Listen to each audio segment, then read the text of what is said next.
Welcome to rePROs Fight Back, a podcast on all things related to sexual and reproductive health rights and justice. Hi, rePROs! Welcome to a special bonus episode of rePROs Fight Back.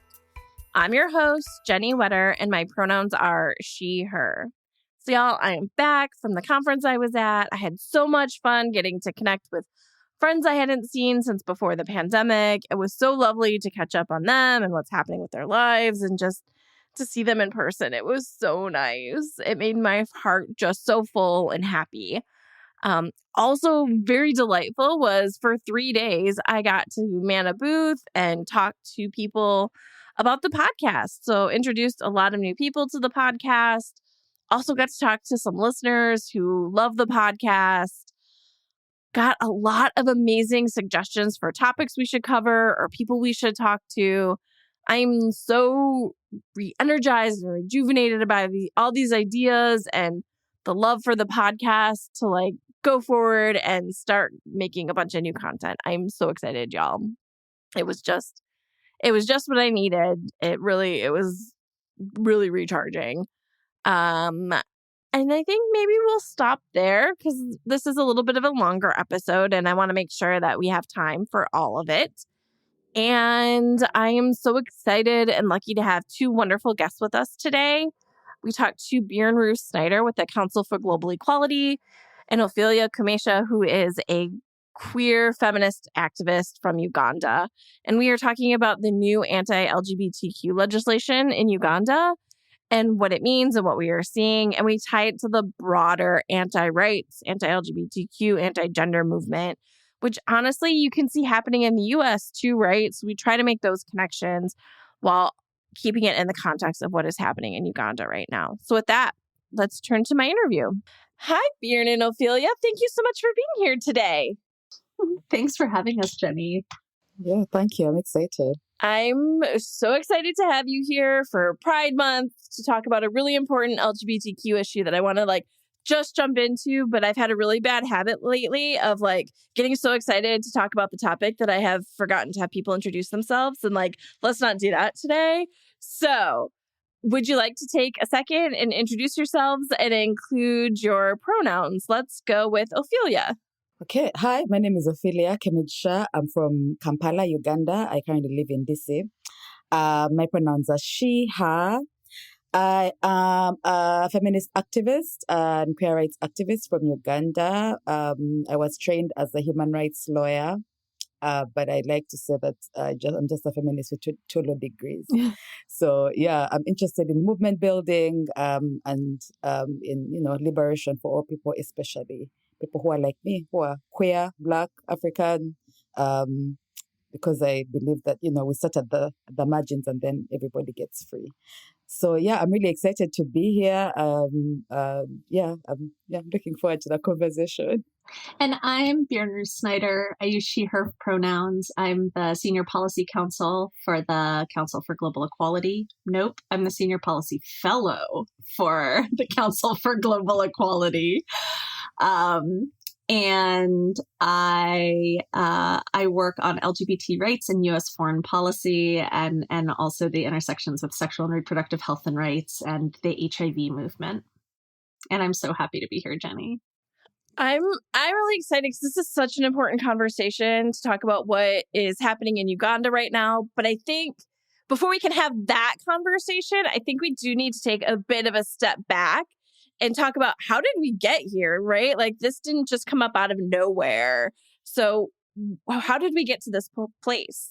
So the place we're at is with a new criminalization law in Uganda and several pending in other East African countries. But we got here, first it starts with colonialism, but we got here sort of more recently in the last decade and a half with a lot of help from American actors, which is why I'm going to start with sort of where we are. Because there is homophobia and transphobia in most countries in the world at this point. I don't want to steal the glory of Ugandan homophobes who deserve credit for their own hate. But also we need to talk about money. We need to talk about power. And Jenny, you've had me on before to talk about the anti-gender movement. And this is what we're talking about, right? We're talking about these pretty powerful actors who have been collaborating and coordinating over the last 30 years to build this anti-worldview to what they call the gender ideology, which is what we would consider bodily autonomy, sexual and reproductive health and rights, and LGBTQI rights. And we're seeing their successes right now. So we're talking about a lot of the same actors that we talked about on that podcast. We're talking about Family Watch International. We're talking about a lot of church groups. We're talking about the U.S. Alliance Defending Freedom, groups that we're now starting to see how they're pushing the same type of legislation in U.S. states. They've been exporting the same stuff for 15 years or so to countries like Uganda. And in particular, Uganda has a very religiously conservative first lady who has built long relationships with white evangelicals from the US. So we had 2009 to 2014, we had a really sort of slow push for this anti-homosexuality bill that included the death penalty. U.S. actors like Scott Lively, who was subsequently sued by a Ugandan group in U.S. courts for the harm and the persecution that he was creating in Uganda. We had actors like Scott Lively, who were very visible. And then we have a lot of long-standing U.S. evangelical actors who are less visible. So we have members of what is called The Family, which is a Netflix doc a lot of people recommend. We have sort of long-standing folks connected to The Family who have been living or working in Uganda, creating a national prayer breakfast there with the First Lady, creating this sort of mirror image of white evangelical conservatism within the political movements in Uganda. And those folks have been there for a long time, and they've been building their power, their momentum, and their networks. And as we've talked about before, Jenny, like it's very hard for us to track the money because a lot of it's going through U.S. churches, and U.S. churches don't have to report their spending. And so it's very hard for us to know exactly how much and for how long. But this culminated in the anti-homosexuality bill in 2013, 2014. It included the a death penalty provision. We just want to help them. We just want to put them in a psychological rehabilitation camps so they can come in line with African values. And you're like, no. How generous. But the part that I'm hoping, if we can get like Al Jazeera, because this is Al Jazeera fault lines, so they have to be focused on the U.S. link. And and Jenny, as we've talked about before, because a lot of this money and a lot of these actors are working with U.S. churches and the money is coming through U.S. churches, that money is not reported in a way that makes it possible for us to really understand the full length and scope of U.S. Involvement in countries like Uganda and changing both their legislative and social environments on LGBT rights.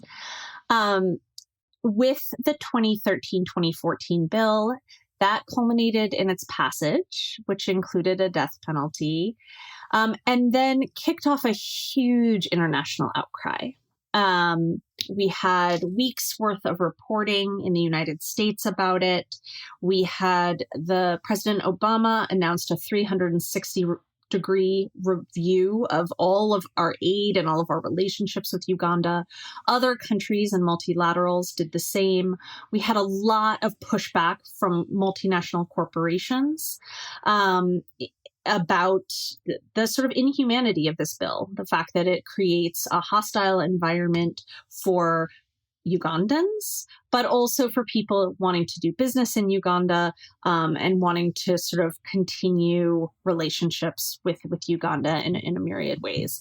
So after the bill was passed, and Ophelia, you can give like the more technical version, but after the bill was passed, and there was a very speedy court review that basically found a technicality in process, the lack of quorum, if I remember correctly, that took the bill away. But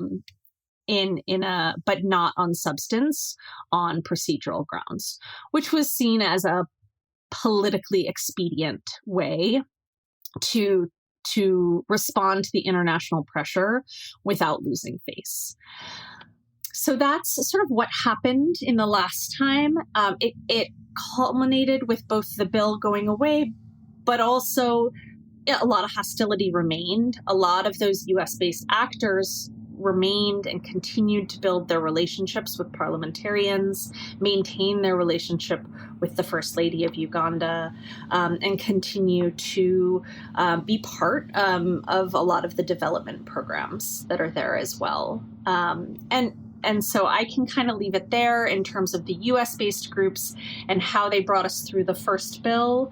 And I think there's probably a lot of sort of legal and cultural stuff that happened in the interim. But I think with this bill, we still have a lot of US-based actors and a lot of religious actors involved, also sort of pairing Ugandan parliamentarians with conservative anti-LGBTQ parliamentarians from Ghana and Kenya and other countries in the region to sort of build boldness, frankly, in building and writing and pushing worse and worse and worse bills. And there's still a lot of American actors involved in that. I will say, I think this time around, the US-based groups and actors are a little bit more aware of their legal risk, not their moral risk, just their legal risk, and are being a little bit more careful about their words publicly.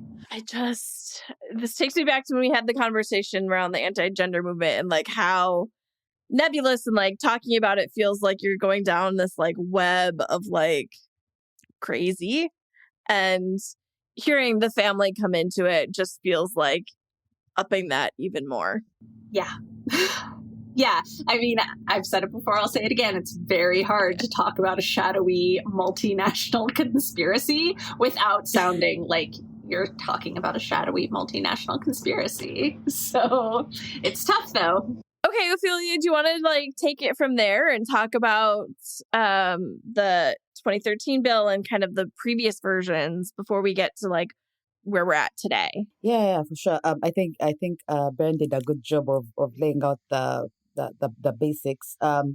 So, I mean, there are many studies about this. People have written about this for many years. It's really confusing for me that people like many people like just don't acknowledge the work that has been done in this area. As early as 2010 even, people were writing about these links, about the ways that U.S. evangelical groups had kind of honestly colonized the media space, and were peddling these narratives about LGBT people.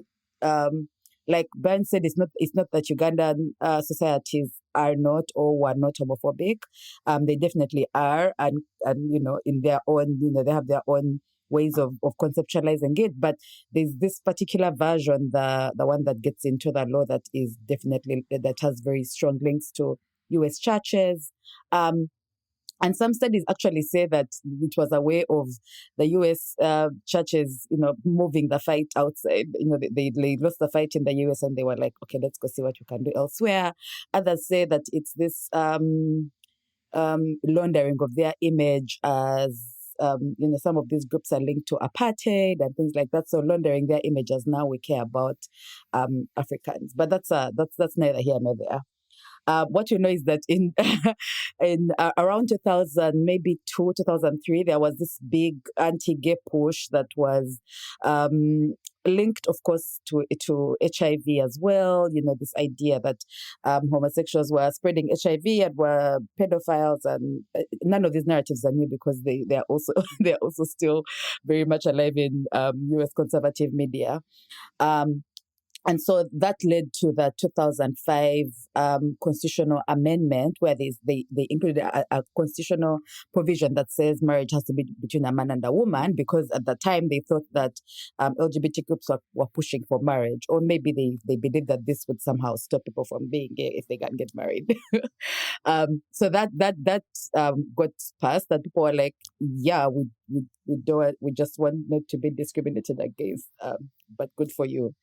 And so in 2009, there was this, infamous Kill the Gays bill. And then it didn't pass the first time because of the outrage. And then in 2013, it passed. The Speaker of Parliament at the time gave it as a Christmas present. So it passed very quickly. And she was like, we have to get this done because the session was closing. And so it passed, and like Ben said, we went to court and said this law is unconstitutional for all these many, many, many reasons. And court was like, what's that first thing you said again? And they said, oh, it was passed without quorum because there were not enough MPs in the House to pass the law. And they said, okay, yeah, that's a good enough reason. So it was struck down under interesting circumstances. So the court refused to look at the rest of the petition, the arguments that we're making about discrimination, about the right to health, about LGBT people's existence, about the conflation of LGBT identity with pedophilia. They just, they decided to ignore that question because they said, I guess they thought, what do they like to say? You're not ready for this conversation. So that died down. Around 2020, there was a sexual offences bill that started out in the women's movement as a bill to strengthen laws, that relating to violence against women, and sexual assault and things like that, which, as an abolitionist, can't really say I was supportive of, but it was well meant, right? And then somewhere along the way, they started trying to reintroduce this provision about homosexuality and put it, to sneak it in as like, this is another way that we can, because it's about sexual offences. And so when we're lobbying, some of the people in the women's movement were like, this LGBT thing it's not as important. Let's just take what we can get.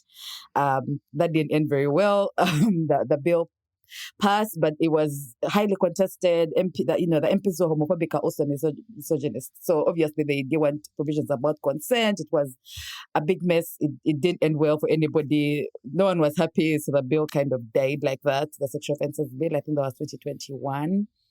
But it was obvious to us who work in this space that many of the members of parliament who had been involved in previous attempts, including people like Nsaba Buturo, who was Minister of Ethics and Integrity, like in the early 2000s, were really still interested in passing another gay law, and they were offended that their previous attempt had failed. And so we have this iteration of the bill.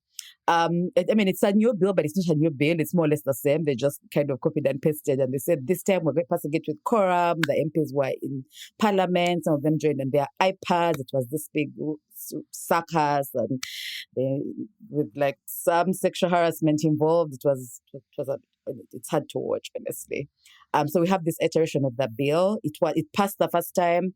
The president sent it back, and they said, yeah, we still want to pass this. They took out the death penalty, and then they took out the provision that criminalizes identifying as LGBT, I think, and that's it.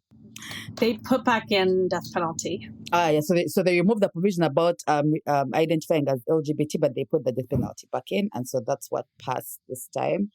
And so there is now we're now going back to court and hoping to see what happens at that level. I think Ophelia is being too used to how terrible. Yeah, I was gonna be like, can we just lay out exactly what this bill does, because it is pretty horrifying. I'm gonna unpack it a little, because I think I think you're so used to the dehumanization coming from your parliament that it doesn't really register.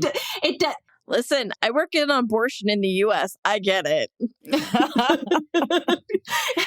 certain point, you get like a shorthand of like the terrible ideas they have. But I do think there's some important pieces here because, especially for U.S. Listeners to really hear, because there are some components that frankly come from some of the anti-gender folks in Eastern Europe around sort of propaganda and speech. And it's sort of a Frankenstein's monster of a lot of the worst ideas that anti-LGBT, anti-gender folks have tried in Eastern Europe and Russia, in the United States, in Florida, and other places like that. And then sort of the core of this traditional Ugandan sort of criminalization with a death penalty for aggravated offenses, and a lot of conflation of sexual abuse of children, which is already illegal in Uganda and frankly needs a lot more enforcement because it's the numbers are egregious. Men. The numbers are egregious, but you don't need a new bill for it, which is one of the arguments being made that those pieces are redundant.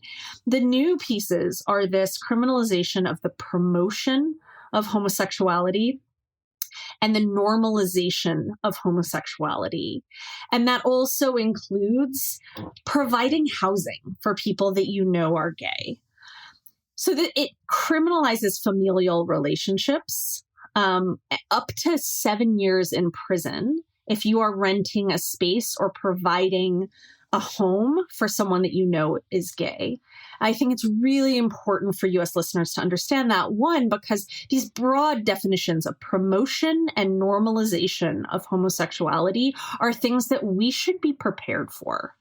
They're gonna try it. They're going to try it first with children. They're going to try it in schools. We're going to start seeing the same language because it's the same actors. But you really are talking about something where they are criminalizing allyship. They're criminalizing comprehensive sexuality education. They're criminalizing renting to an organization that supports the human rights of LGBTQI people.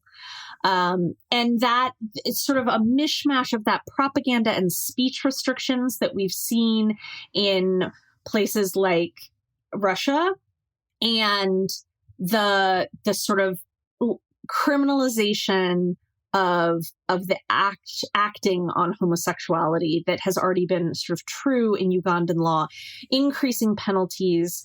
I think in particular to me, there's this really specific thing that happens several places in the bill where something that you go, oh yeah, well that's wrong, like raping children, that's really wrong, is stacked right next to something that you go, what?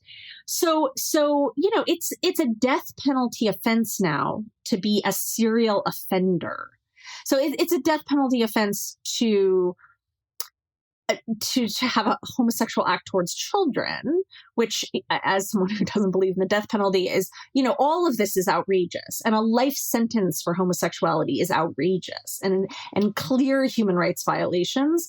But then to also lump raping children as a death penalty offense next to serial offense, which could mean being found guilty twice of having sex with your partner of 25 years, like that would be a serial offender who is subject to the death penalty. And so there's a lot of this lumping and conflation of things that are already illegal and include, people who cannot consent. And then what is just sort of the most rudimentary ability to love and be loved and have a right to privacy and a right to bodily autonomy and a right to choose your sexual partners in consenting adults that is criminalized at the same level. And if I can pick up something from that, so that's a very important, so that links to human rights in general, I guess, because another problem that we have is that many Ugandans, especially parliamentarians, conceptualize LGBT rights as this special thing that, I don't know, they think we want to live like in palaces or something. But LGBT people need access to the same exact rights as everybody else, the ability to organize, the ability to live and to rent and to have jobs. And, it's not anything special. So offenses like promotion of homosexuality, or I think in the previous bill they used to call it having a brothel. I think they said that having LGBT people rent your premises is similar to owning a brothel, which I thought was hilarious. But these wide offenses, have the effect of shrinking the rights in general of everybody, and not to say like, oh, my fight is your fight, which it is, but it's also true that when LGBT people's rights are restricted, then everybody's rights get affected, because like Ben is saying, it would be a crime to be an ally. So if I have a practice, a legal practice, and I have LGBT people come to my practice to seek help about a contract, that could be promotion of homosexuality, because I am helping these people who are, I guess, known homosexuals to exercise their rights. And these things like having a death penalty for someone who has HIV, that's a way of further criminalizing people with HIV, which we know from the very beginning is, counterproductive and not, useful. So things like speech, so trying to restrict speech. So I can say that I actually support LGBT rights and that affects everybody. But also criminalization, the function of criminalization is not necessarily for them to actually, prosecute anybody to the full extent of the law, but it's to further marginalize people and to make people think that their very existence is illegal. But people can't be illegal. People are people, they can't be illegal. So even with the colonial era law that Ben kind of mentioned in passing, there have been very few prosecutions under that law, also because it's a victimless crime. Like you can't criminalize. I mean, you can't try to criminalize adult same-sex consensual relations, but there's no complainant. And so what this does is that it just gives the state the power to harass LGBT people for living, and it gives everyday people who have their low-grade homophobia a reason to, to carry out mob justice, to beat up people, to expel children from school, to refuse to give people, to refuse to give people premises to rent, to evict people unfairly when they've paid their rent.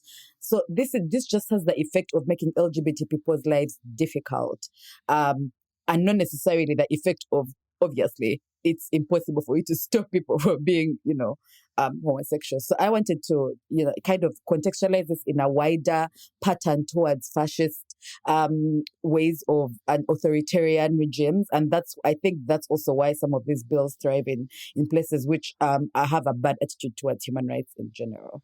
Yeah, the links between the anti-gender movement and authoritarianism are deep and wide. And as Ophelia said, it's core human rights: the right to gather, the right to speech, the right to housing, the right to health, and just core human rights that the Ugandan government is attempting to deny to a whole portion of their population, and knowing that this really public marginalization and fight will get normal, typical people, whether they're doing it from vitriol, like some of the mob violence that we've seen in the last several months since the bill started getting debated, or whether it's out of fear, like some of the forced evictions that we've been seeing since the bill was signed on Monday, June.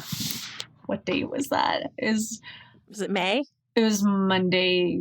No, May. It was May 29th. It was so since it was signed on Monday, May 29th, we've also been seeing this surge of forced evictions that started that very day from people who maybe weren't necessarily homophobic or transphobic or sort of viciously so, but who are faced now with 7 years in jail and certainly don't want to take that kind of risk upon themselves. So it's sort of, it feeds a culture of harassment and marginalization in addition to creating the atmosphere for huge amounts of state violence and non-state violence. I will say we also have 6 that I know of at this moment. We have 6 drop-in center workers who are in jail and still like awaiting even a hearing. So the state is going to do their thing. They are starting to do their thing around this. And these are people who were arrested before the bill was passed, but they're really going with this grooming promotion kind of criminalization. So it's not that everyone will get prosecuted, but the state is going to use their tools to go after people that they disfavor. And just like a couple high profile ones is like enough for like a massive chilling effect and like to cause a huge reaction among other people. Yeah, certainly without any similarly high profile consequences or pushback, either within Uganda or within the international community. Okay, so now we know about this terrible new law. So what needs to happen? Like where can action be taken? On like the big picture. We'll get to like what the audience can do, but like as a big picture thing, like what needs to happen right now? What a good question. How can we end homophobia forever around the world? Nothing like a small question with a real easy answer, right? Yeah, your questions are so easy.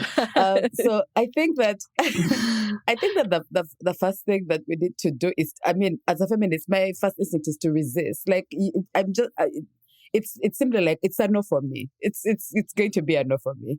To resist this push towards rejecting human beings, ability to live and to love and to live their lives the way that they want to.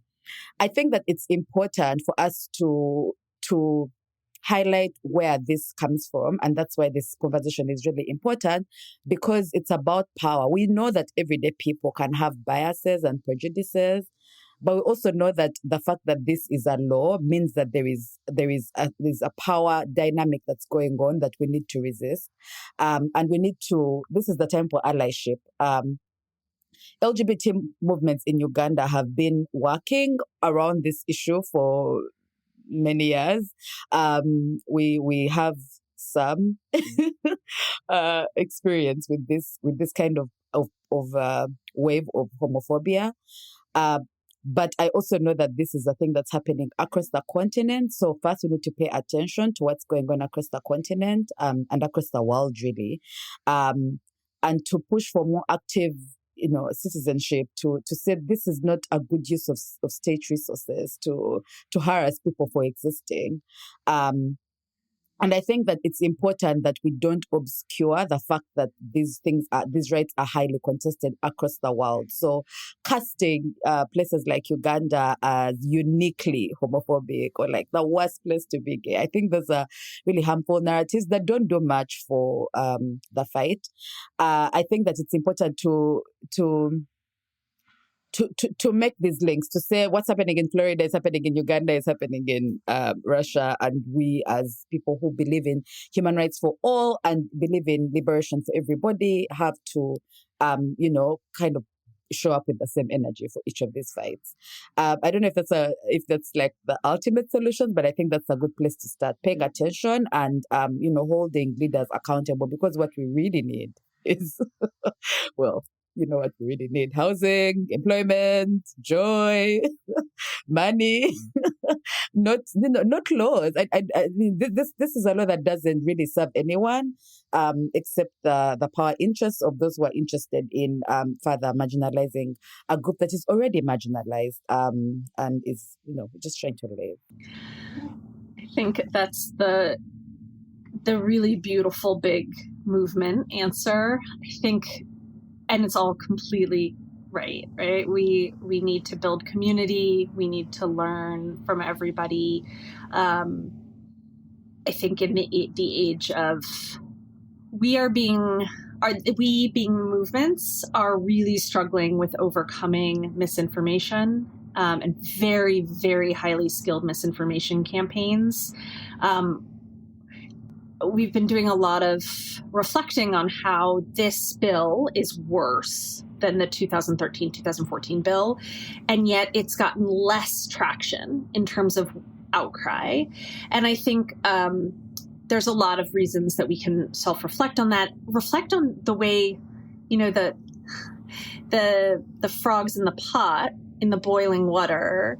The water's gotten a lot hotter in the last 10 years. So people are fighting fights they never thought they'd be fighting in Oklahoma, things that weren't normal in 2013 and 2014, saying this bill is going to have the death penalty for LGBTQ people, which could create outrage in 2013, 2014. We're under such sustained pressure, and the heat has gone up in the pot so much in 10 years that it's hard for people to focus and feel like this is a new wave of combination, death penalty, loss of housing, loss of ability to advocate for LGBT rights, speech rights, all of this stuff. So you can sort of say, okay, the environment's changed. This is really scary. But we also have to acknowledge the way tech has changed.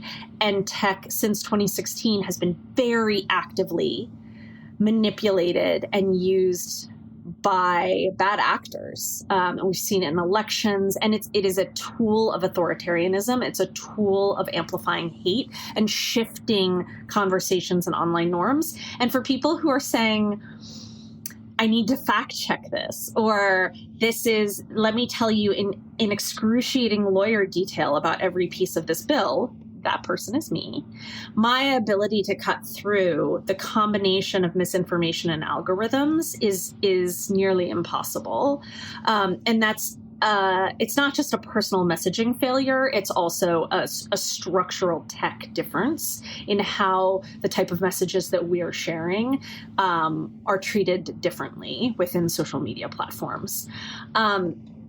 So that's like a slight thing, but to say, like, the reason I'm bringing that up is because the moment we're at is that the harm is already happening. People are being hurt in Uganda. They're not waiting until the bill is gazetted, or, there have been court cases now filed in the Ugandan courts.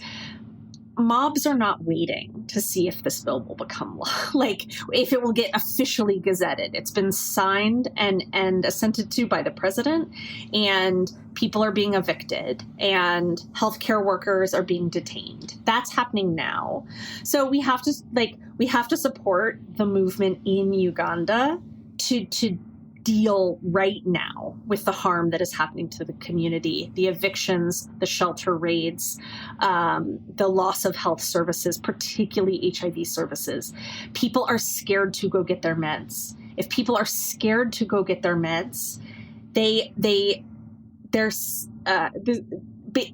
HIV gets a lot worse. We are, and that's okay for the government of Uganda. The government of Uganda, the president is saying, it is okay with me if those people die.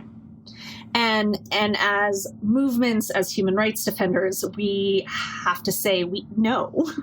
And we're not going to let these people die. That's the most urgent thing, right?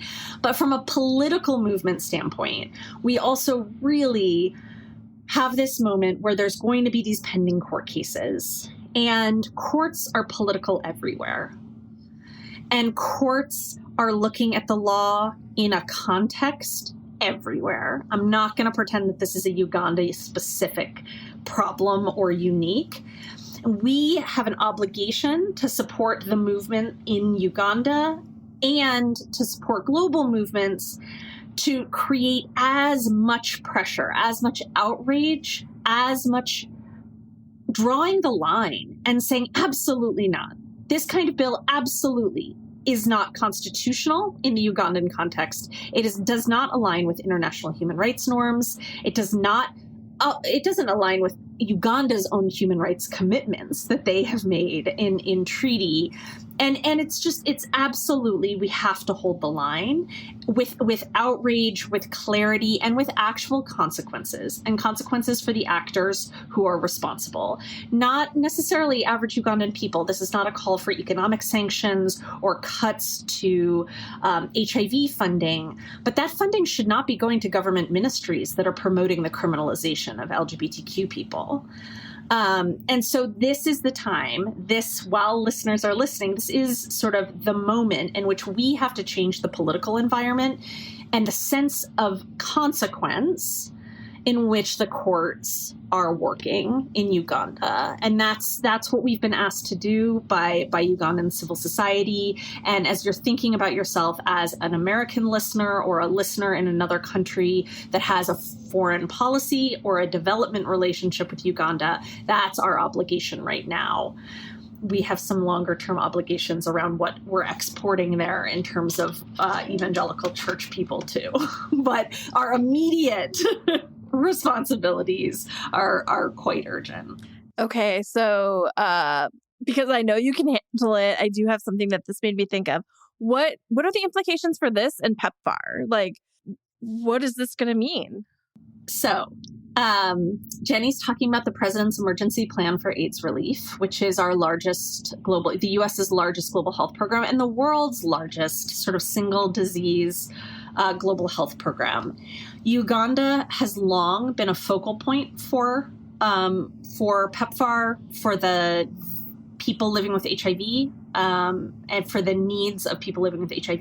And since the very beginning, there's been cycles of conflict between the Ugandan president, Museveni, and public health and facts.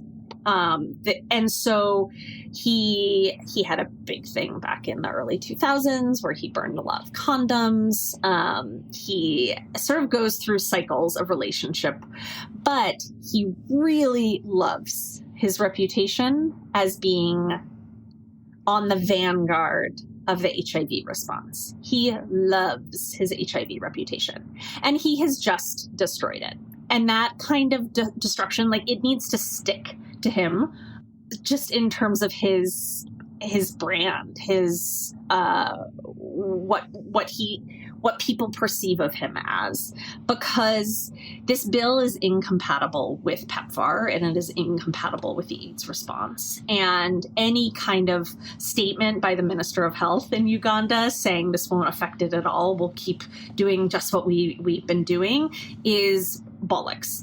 It's just absolutely not true. It's already it's untrue. Especially bollocks, because her very first response, the very first tweet she sent out when the bill was signed was like, "Oh, thank you so much for this important bill." And then she kind of backtracked when they were like, "Okay, but what about HIV?" Kind of. So that's a good point. The Ugandan government is very happy to take this reputation as, we are the AIDS anti-AIDS champions, whatever, and AIDS. But and when they are doing this programming with PEPFAR and with other funds that support this kind of work, they toe the line of oh yeah, we are happy to work with key populations and things like that. But when it comes to reality, they are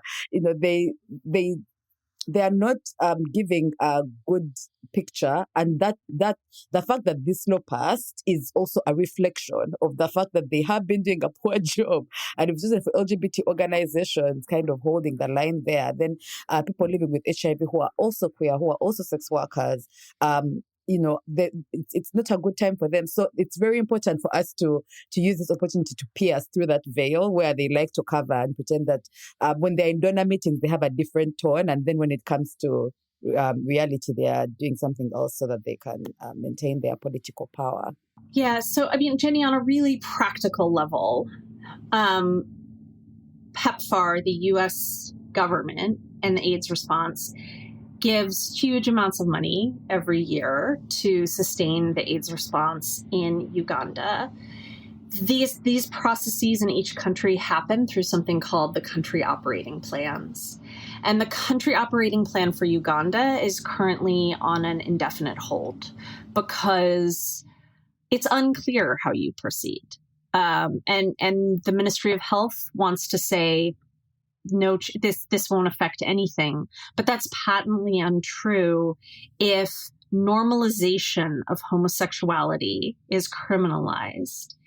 And HIV response absolutely requires being able to have stigma-free places in which people can talk about their actual risks, why they need pre-exposure prophylaxis, or if you want a sustained HIV response, people have to be able to trust their healthcare providers. They have to be able to tell them who their partners are. They have to be able to talk about what they're scared of. Housing instability is a huge risk with HIV, and you need sort of to be able to be in one place and pick up your meds to stay on medication. You have to not be scared to go pick up your meds because you're going to be known or perceived to be gay, and you fear arrest if you go to a place that people perceive to be a place where gay people go. That's already happening. And then when you criminalize information and speech on top of that, it is very unclear how you have an HIV response that can work. Many of our PEPFAR partners in Uganda are most skilled, who are already trusted in community or in clinical setting. Those groups will be criminalized. They either already are, like SMUG, Sexual Minorities of Uganda, they're already criminalized.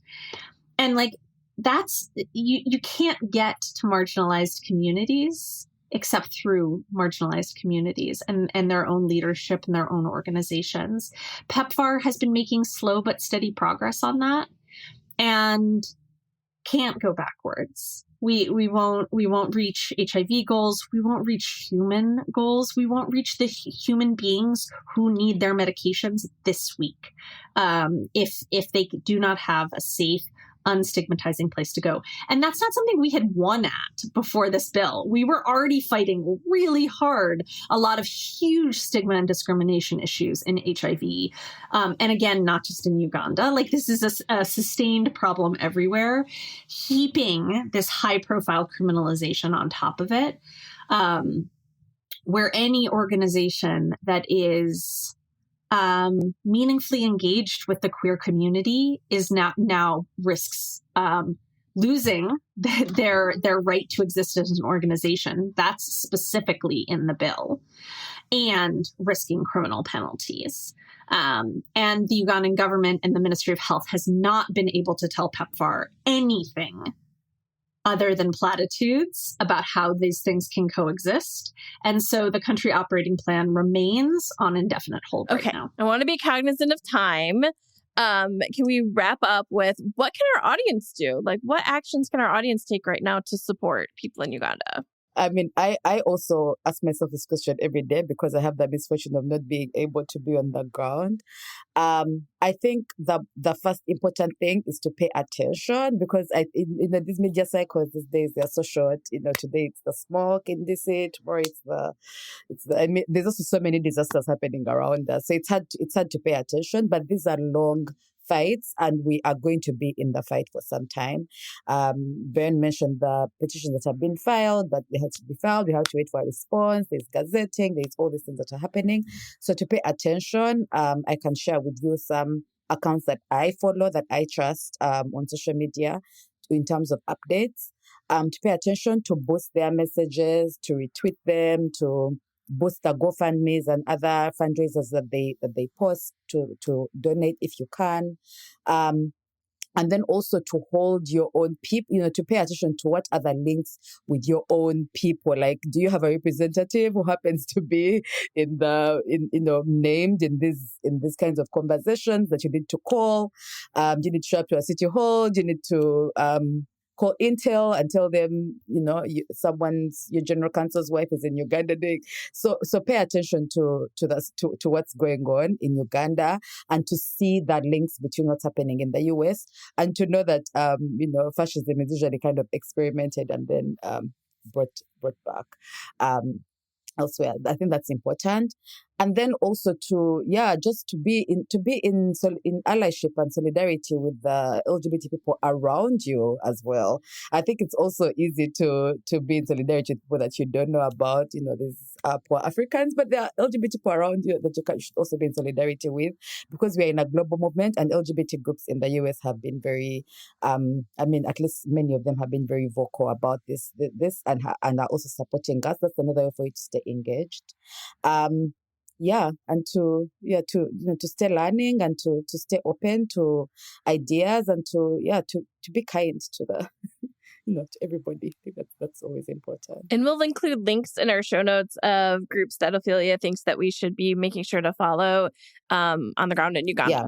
I think I'll just mention one, Convening for Equality, which is where Sexual Minorities Uganda and a few other organizations have kind of coalesced right now to coordinate their response.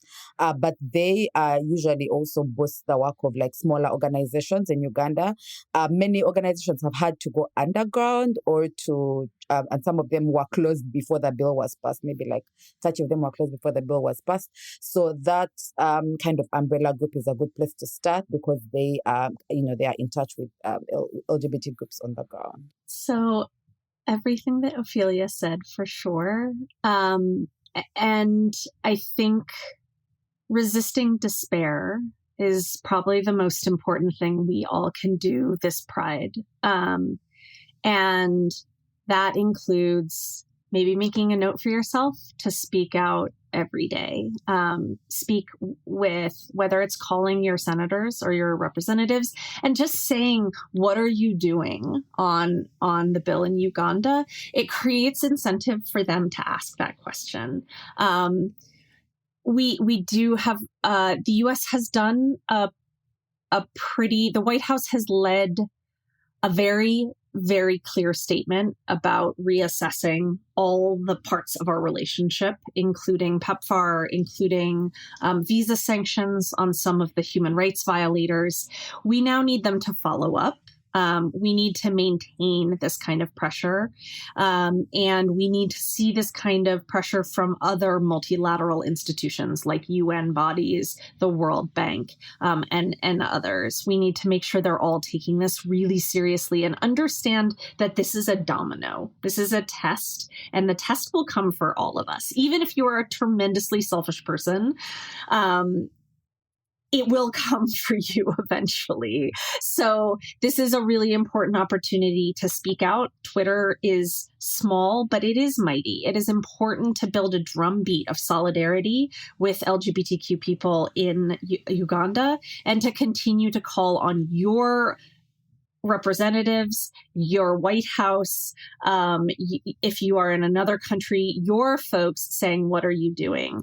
And to say the very specific thing that Ophelia mentioned is that, for Family Watch International, the head of Family Watch International is Sharon Slater, and she travels to Uganda and does a lot of speaking with her husband, who is, relatively well-regarded, reputable general counsel for the Intel Corporation. So we're talking about people who aren't just marginalized as sort of right-wing actors in the United States, that he is using sort of the power and reputation of Intel to help Ugandans figure out how to, to organize, and MPs from other countries to figure out how to organize to eradicate the LGBTQ communities in their countries is outrageous. And that's something, as Americans, we need to look at the American actors and make sure that they face political consequences, social consequences. People should be shunned more, I think, for trying to eradicate an entire population. We should maybe bring back a little bit of social shunning for that. And the fact that he's able to have this sort of very well laundered reputation while causing that kind of harm in Uganda is something that we all can stand against. Yeah, and just to add one last note, I think it's also important to know that this is like a global effort, and the Ugandan version just happens to be the one that has passed so quickly. But there's a similar bill in Ghana that has been that we've been fighting, that's kind of stalled, thankfully, but could pick up momentum with the passage of the bill in Uganda.